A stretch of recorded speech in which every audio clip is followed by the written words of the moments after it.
definitely would like to see how I could focus on my upper chest more, see if there's something I can steal from you. A Mr. Olympia style workout. You used to have a chest so big you could rest your chin on it. So when I used to sleep on the plane, my chest would hit my chin.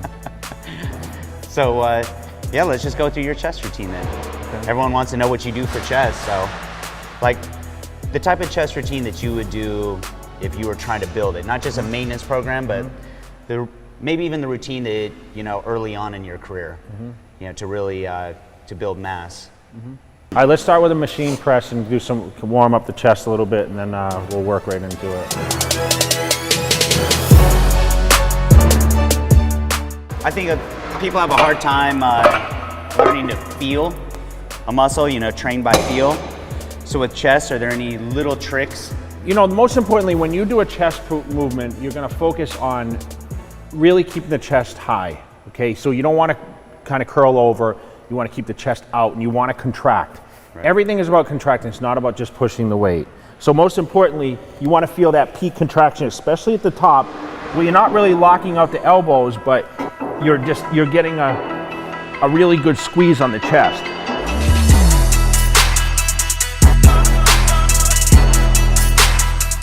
If you put your mind into the muscle and you think how it works and you visualize that chest working from the bottom to the top, which I can see, I mean, your upper chest is flexing in this from the bottom up. Everything's working from the bottom up.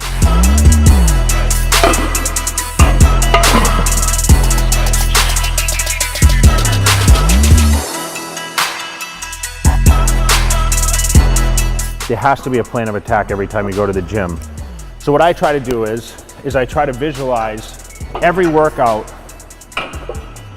prior than the time I walk into the gym. So like we started here, and I'm not used to training at this gym every day, but I can tell you what I'm gonna do for second and third exercise right now before, you know, as soon as you say chest, it's like an automatic switch. I know what I'm gonna do. Right.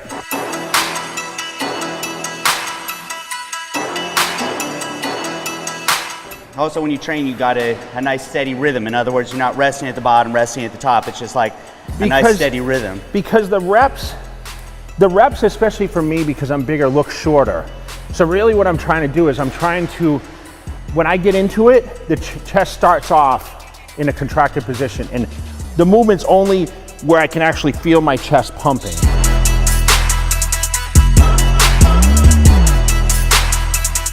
All right, let's put a 25 on here. Let's add one, a little more. I'm sure you viewers don't want to see Mr. Olympia train with light weights. Imagine maybe me with 70 more pounds of muscle. We're the same height. I'm 175, so. Oh, you're 5'7" too? Yeah, I'm 5'7" according to Frank Zane. Don't worry, I took insult to it too, since we're the same height. He said, how does it feel to be 5'7"? So all you guys, facts, Jay Cutler is 5'9".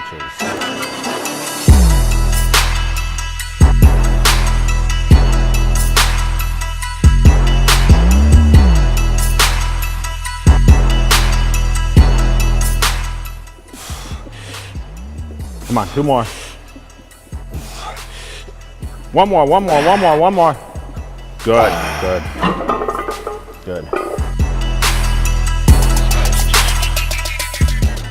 Everyone always does incline for upper chest. How do you feel about upper chest versus lower? It's all one muscle, so.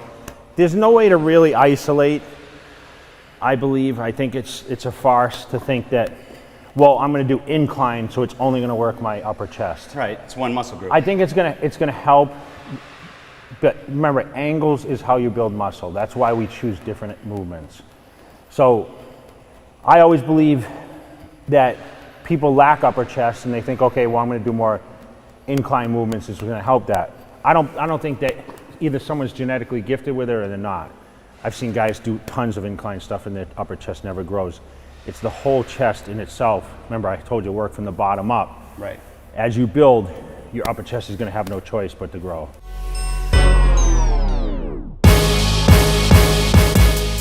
Everyone's body chemistry is gonna be different. So just contraction and all this should contract every rep. See that? squeeze, good.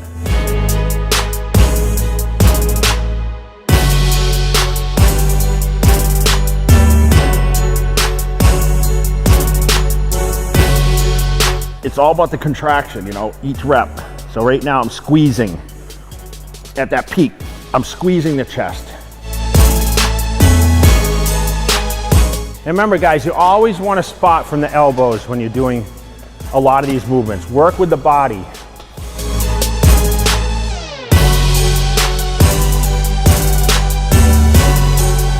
Never slam your weights either. Only I can do that in my home gym. No yelling either. Do you ever yell, honestly? Only when I wanted people's attention. Attention?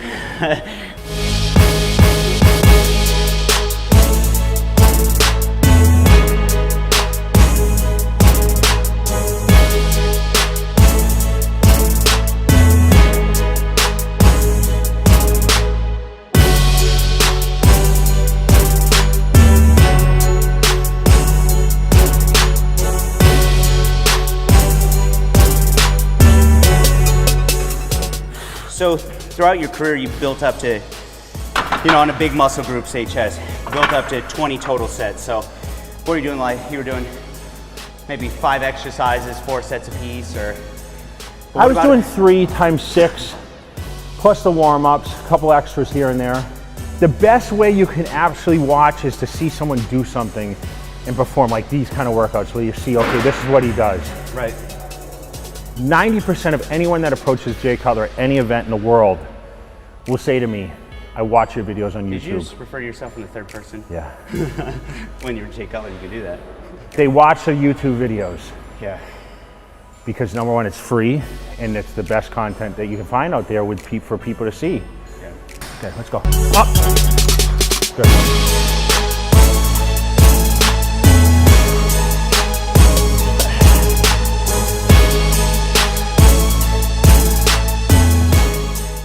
What do you work up to on a flat bench? I don't do much flat bench, but you know, there was a time when I did. There was a time when I used to be a lot stronger. You know, strongest I ever was, I was never very strong. I was always kind of skinny with long arms. So bench was never a strength for me, but I could do 315 for, 5. That was at my strongest.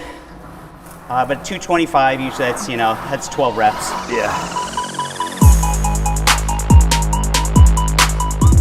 Same thing with this, contraction, bar never touches your chest, okay? Do you envision things like I tell people to almost envision like trying to crush the bar between them so they get that contraction? What I tend to do is I tuck my chin, and what I want to feel is my chest almost hit my chin. Well, my chest isn't that big. Yeah.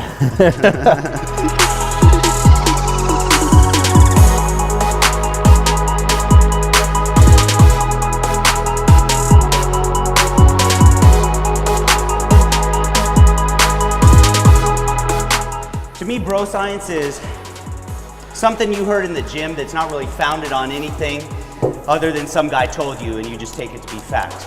To me, that would be what bro science is. So for you, through the years, what was that balance between, research, like, the real science, academic science, versus application, going into the gym and finding what worked for you? I never went for textbook anything. Yeah.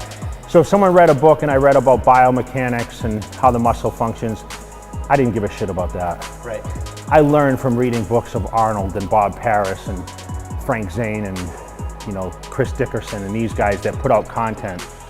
I can appreciate, look, it's nice to have, the foundation of science, but I think people get way too hung up on that right now. They want to read the science, and I think a lot of people are hoping that they're going to find some sort of shortcut, some sort of scientific shortcut. Like, and you see all these videos, shortcut to this, and there are no shortcuts.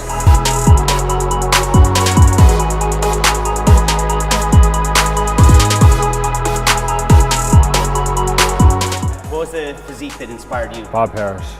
Well, he was the ultimate aesthetic physique. He was the best physique of all time. He really was. Everyone talks about Frank Zane. Frank Zane had an awesome physique, don't get me wrong. His physique inspired me because he was a small guy. He was our height. Yeah. At his max 190. But Bob Paris, he had those just perfect lines. Yeah, guys watching this, make sure you guys check out Bob Paris. You guys can Google up pictures because a lot of people don't know the name. Yeah. But when I was 16, I picked up a book at GNC because there was no real like specialty stores at the time. It was, you walked into GNC, that's where all the products were sold and everything else. And I bought a book called Beyond Built. And that was the first book I ever read. And I didn't start training until 2 years after that, but Bob Paris's book showed all the instructional on how to do movements.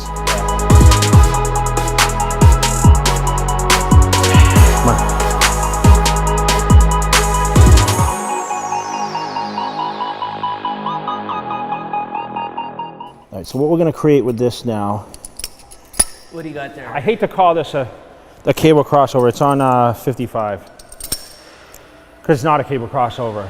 It's just a cable fly. So instead of crossing over, you're just squeezing. we're gonna step in, but with this, instead of coming down, you see too many people, they do this movement and they do this. Right. And it's like we talked about. The chest is gonna curl over, okay? And you're gonna hit more shoulders and arms, everything else. So what I'm gonna try to do is I'm gonna step out and I'm gonna create, I'm gonna push and I'm gonna come out and really just contract the chest, okay? So in and out here, okay? So you're really gonna feel this from the bottom of the pecs, but it's really gonna... It's the same thing as any of the others. You're not going too far with that deep stretch. No, tension, tension.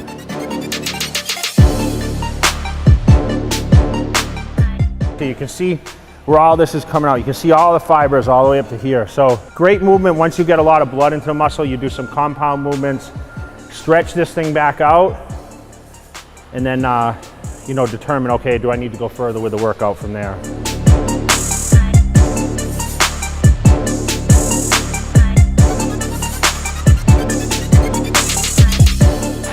So you notice I squeeze like that. So every rep. It's almost like the weight's just there to assist with the squeeze. You can get the squeeze even without the weight. Oh, I can understand why people like to call this a finisher movement, because as you can notice, what James is trying to do here, he's really tensing and holding that top position. Like he's like gonna count to 2, whereas I'll hold it for maybe 1 second.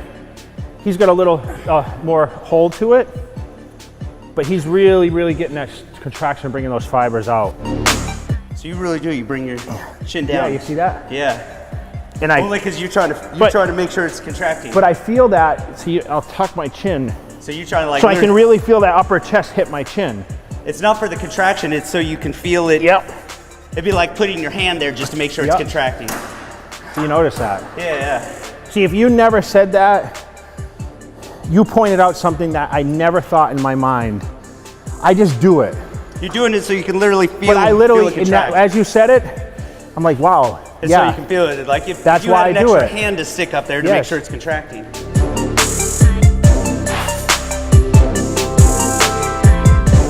Good, please. Good.